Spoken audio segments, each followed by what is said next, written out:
2 weeks ago, I posted a video on why flying is so expensive, and many of you asked the natural follow-up question. If air travel costs so much to operate, how are budget airlines still able to sell tickets for unbelievably low prices? Sometimes cheaper than a train ride or even a taxi to the airport. It's a complex answer. And the model has evolved even further in recent years. But it's also one of the most fascinating business strategies in modern transportation, for simplicity and because this is where the model truly perfected itself. We'll focus mainly on the European low-cost carrier system, where airlines like Ryanair, easyJet, and Wizz Air dominate the skies, while low-cost carriers exist in North America, Asia, the Middle East, and beyond. Europe remains the most aggressive and mature low-fare market in the world. In the United States, airlines such as Spirit Airlines, Frontier Airlines, and Southwest Airlines offer cheaper alternatives, but the price gap is often 10 to 30% compared to legacy airlines. In Europe, however, fares can be half or, sometimes even a third, of traditional carrier prices. And although the era of own aero tickets has mostly disappeared due to inflation, higher fuel prices, airport fee increases, and environmental taxes, it is still entirely possible in 2026 to find those 3-hour flights for under 20 euros if you book strategically. So how does this model continue to survive, especially after COVID-19 reshaped global aviation? The answer lies in stripping down every expensive element of air travel and optimizing it for cost efficiency. The first and most essential asset any airline needs is aircraft. And surprisingly, budget airlines often operate some of the youngest fleets in the industry.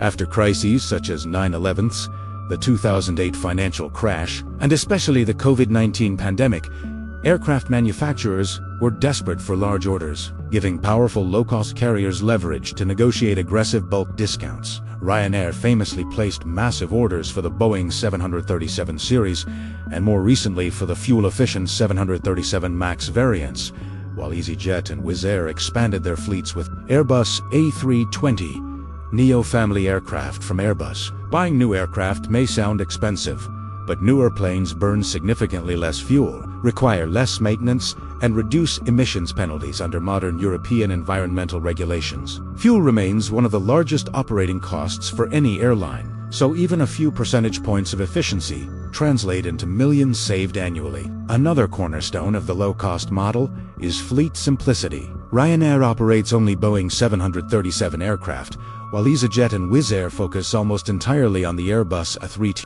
Having a single aircraft type dramatically reduces training costs because pilots, cabin crew, engineers, and mechanics need certification for only one platform. Spare parts inventories are simplified, maintenance procedures are standardized, and crew scheduling becomes more flexible. Inside the cabin, cost-cutting becomes even more visible. Seats are slim, lightweight, and often non-reclining, reducing both purchase price and maintenance complexity. There are no seatback screens, no elaborate galleys, and minimal decorative elements. Removing seatback pockets reduces cleaning time, and tighter seat pitch allows more passengers per flight, increasing revenue per departure. Flight attendants are trained primarily for safety compliance rather than premium hospitality service, and on many ultra-low-cost carriers, they multitask extensively. During quick turnarounds, cabin crew may assist with basic cleaning or gate procedures, reducing the need for additional ground staff. Labor models are also structured differently. Many low-cost carriers use flexible contracts, multiple European bases, and productivity-linked pay structures to maintain lower per-employee costs compared to heavily unionized legacy airlines. Onboard service is another major revenue generator. Complimentary meals are almost non-existent. Instead, passengers purchase snacks, drinks, and even hot meals. Ancillary revenue money earned beyond the base ticket has become the true engine of profitability. Airlines charge for checked baggage, large cabin bags, seat selection, priority boarding, airport check-in, onboard Wi-Fi, and even printing a boarding pass at the airport. In fact, ancillary revenue can represent more than 40% of total income for some ultra-low-cost carriers today. Some airlines even generate income through partnerships with hotels, car rental companies, travel insurance providers, and advertising placements on boarding passes and apps. airports play an equally critical role in keeping fares low. You are unlikely to see Ryanair operating from primary hubs like Heathrow Airport or Charles de Gaulle Airport, because major hub airports charge high landing fees and have slot constraints that limit flexibility. Instead, low-cost carriers prefer secondary airports, such as London Stansted Airport or regional fields located farther from city centres. These airports often offer lower fees, marketing support, and incentive packages, because attracting a major low-cost carrier can transform a small regional airport into a thriving gateway. In some cases, the airline's presence is so economically important that it gains substantial negotiating power. If the airport raises fees, the airline can simply redeploy aircraft elsewhere. Operational efficiency on the ground is another pillar of the model. Aircraft utilization is maximized, often flying 10 to 14 hours per day with minimal downtime. Turnaround times are targeted at 25 to 40 minutes, meaning as soon as passengers disembark, cleaning begins immediately. Boarding starts quickly, and the aircraft departs again. High utilization spreads fixed ownership costs across more flights per day, lowering the cost per seat. Boarding by stairs, rather than jet bridges, saves airport fees and allows simultaneous front and rear boarding, speeding up the process. The route network strategy also differs fundamentally from traditional airlines. Legacy carriers such as Lufthansa, Air France, and British Airways operate hub and spoke systems, designed to feed connecting traffic and business travelers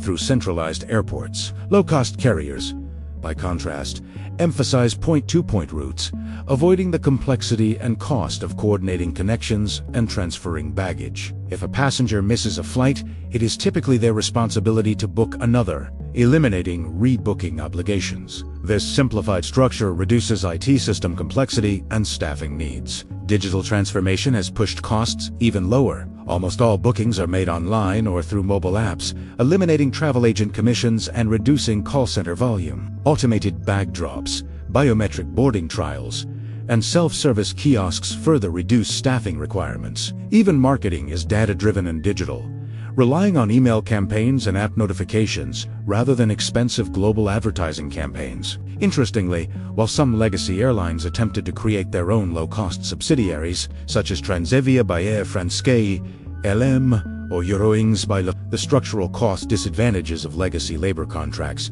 and brand expectations often limited their competitiveness. History shows similar failures in the United States when legacy carriers attempted internal low-fare brands. Ultimately, the success of Europe's ultra-low-cost giants comes down to scale, discipline, and clarity of purpose. They design every operational decision around reducing cost per available seat kilometer. They stimulate demand by making travel affordable for tourists, students, migrant workers, and weekend travelers. And despite criticism regarding fees, comfort levels, and remote airports, millions of passengers willingly trade convenience and luxury for price. In today's environment of rising fuel costs, sustainability pressures, and evolving passenger expectations, the model continues to adapt, investing in more efficient aircraft, exploring sustainable aviation fuels, and digitizing operations even further. Yet the core philosophy remains unchanged.